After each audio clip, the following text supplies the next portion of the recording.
Hi and welcome back to the channel where today we are talking about Tesla lights. Now inside the car there's lighting everywhere, ambient lights, footwells, looks fantastic. Outside the car the LED headlights are superb, they work brilliantly.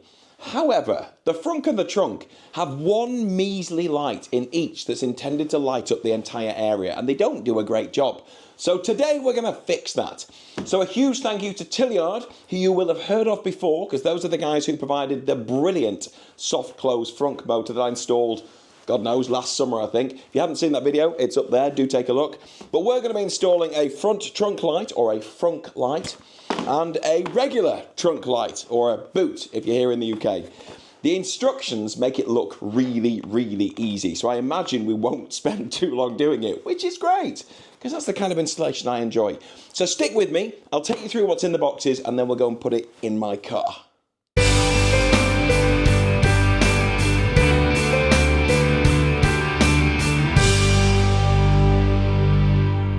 Okay, let's kick things off with the frunk light. So, really easy installation according to the back. And the instructions, it's that straightforward, it is literally just printed on the back of the box.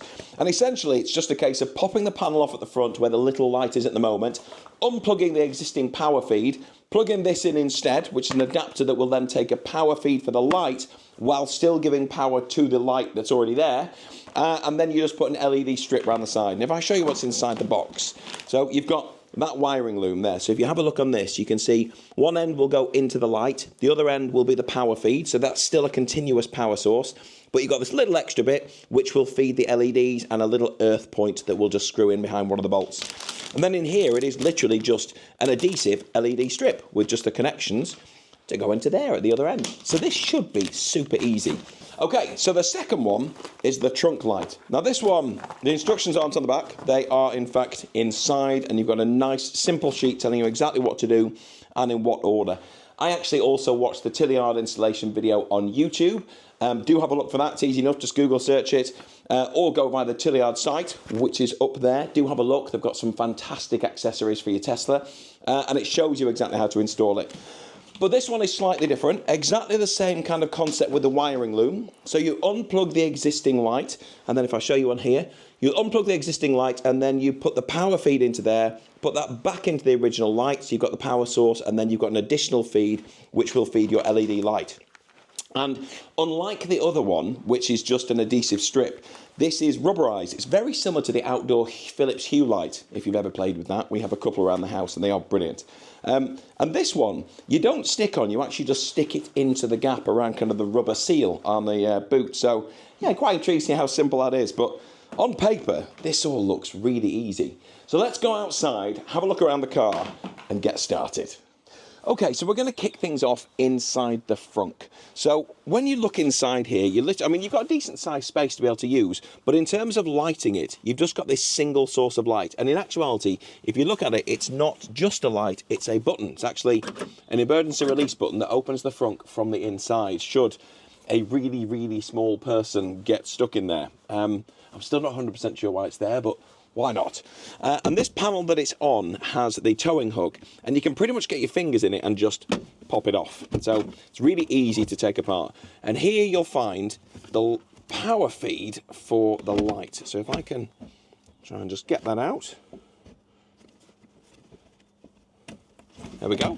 So it's just a case of pulling it out, and then this is essentially just out of the way and done. So if we go into the front light box, you'll find the wiring loom adapter. So our single power feed here that feeds that light, the button, all we do is we just put the adapter onto there, and you can see on top there's a tiny little sort of marker there, and that kind of coincides with that. So if you align those up, that clicks in nicely. So the power is in and it's done. And we can then just feed this directly into the existing light, and this hopefully will then come back on. So it has. So power is going straight through the loom, no problem there. And we've got this additional feed that will then feed the LED. Now if I take this out of the bag, we'll drop that down there. You can see that it is just an adhesive strip of continuous LED. I must admit I like it. It's not just individual LEDs, it's one long one. That's pretty cool actually, and there's quite a lot of it, as you can see. So if I plug that in, I then need to figure out how I'm going to feed it out to here. So it's probably best we plan that first. So if the LED is going to come out through that gap and there's lots of room, then I guess if I just put it nice and close to the rubber here and just follow that all the way around, it's going to give us great coverage. So yeah, I'm going to do that. So we'll start peeling this off. Let's leave that bit out of the way. And then just stick it on. The next thing, though, is to connect the wiring. So if I bring you back down here, so you've got the connection here. I've stuck this down just so I don't accidentally pull this off while I'm playing with the wires, because it's probably a good practice to make sure you are at least reducing the risks. We need to connect this earth connection here. So I can see in there's a little bolt that we can just maybe tap into, which will be grounded. So if I undo that a little, so you'll just need a little socket set just to be able to get that loose, and then just give myself enough space to be able to slide this in behind, which I have. There we go. And then we'll tighten that back up. Make sure I don't pull it out.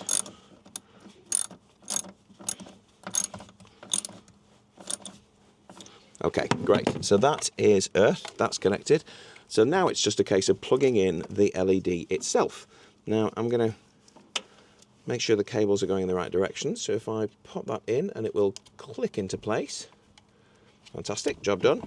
And then just pop all of this back in here. So it's easy enough just to push the wiring loom in, just so it's not catching on anything. There is plenty of space. Make sure it's the right way up, which it is.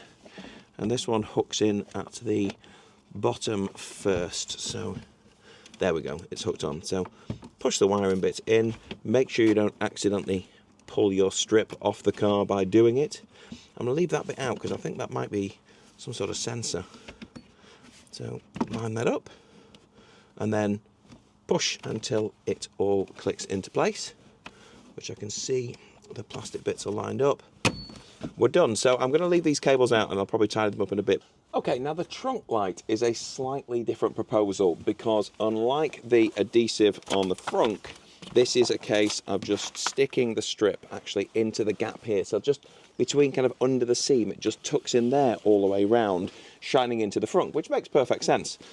The wiring is the same, but it's a little bit harder to get to because unlike the front where you just pop that plastic bit off and there's your light, it's actually right under here. If I cut to my other camera, you can see that it's right up here in the corner. And so getting to it is a little trickier. Not impossible, but definitely a bit trickier. Now you can feel the panel comes around here, which means we need to get behind this panel here. So if I can get my fingers in, there we go, and just give that a bit of a pull. So you just got to be a little bit brave, as is often the case when you're installing something like this. We'll pull that down there. And again, we can see there's just a single port going in, powering the light. So from a connection point of view, that one is the LED, that's fine, which means that is the one that goes into the light as is. And if I look at how that's connected, it's just got a single push spring to release. So if I go back in here, chances are this will have a single push spring to release the light. So let's get behind it again.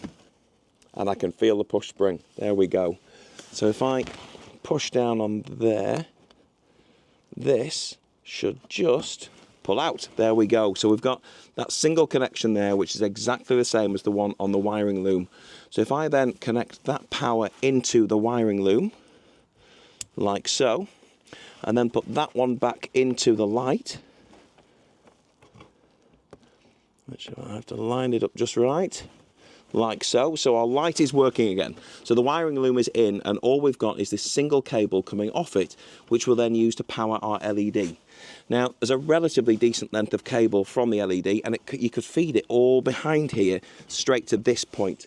So therefore, it's starting to feed right at the point of the rubber without any visible cable. So I'm going to plug this in, and then we can at least see what we're dealing with from a light point of view. So if I slide that into there, oh, blimey, that's bright. Cool. So we'll put all that in. We'll hide all that cabling. And then we'll just start shoving it behind the rubber over here. And I'll do this, and you can rejoin me when I've finished. And there you go, we're done. So the feed comes in there, so you've got a tiny bit of an overlap. The cable is completely back behind this this trim. You've just got to push it back into place, which is dead easy. And then you just push the LED strip in behind the rub, and you can push it in as far as you want. If you just want it a little bit visible or a lot visible, you can just tweak it until it's exactly how you want it to be. I'm not going to know exactly which is best until it goes dark, to be honest, but it goes right the way round.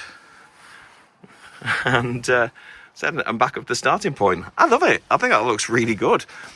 Is it practical? I guess I'll wait and see when it gets dark, but first impressions are really positive.